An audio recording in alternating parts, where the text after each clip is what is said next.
नमस्कार दोस्तों, कैसे आप लोग? उम्मीद करता हूँ ठीक ही होंगे। जी हाँ, आज मैं बात करने वाला हूँ पावर स्टार पवन सिंह के नया गाना के बारे में। जी हाँ, पुदीना है हसीना 2 के गाना के बारे में। तो दोस्तों, वीडियो में लास्ट तक बने रहें तो आपको वीडियो में पूरी जानकारी दी जाएगी। यह गाना कब तक रिलीज किया जाएगा और किस यूट्यूब चैनल पर रिलीज किया जाएगा। जी हाँ, वीडियो में बने रहें ताकि आपको पूरी जानकारी मिल सके। इसके पहले आप पवन सिंह के फैंस हैं और मेरे चैनल पर नए हैं तो चैनल को सब्सक्राइब करके वीडियो को लाइक कर दें। जी हाँ, तो मैं आपको बता दूं कि यह गाना कब तक रिलीज किया जाएगा और किस यूट्यूब चैनल पे रिलीज किया जाएगा।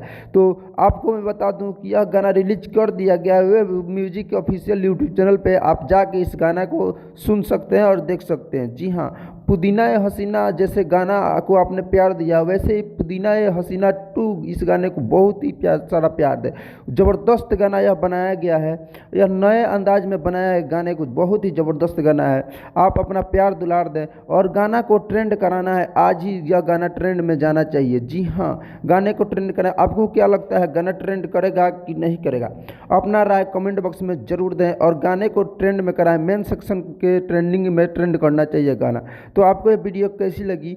तो मिलते हैं अगले वीडियो में, तब तक के लिए बाय।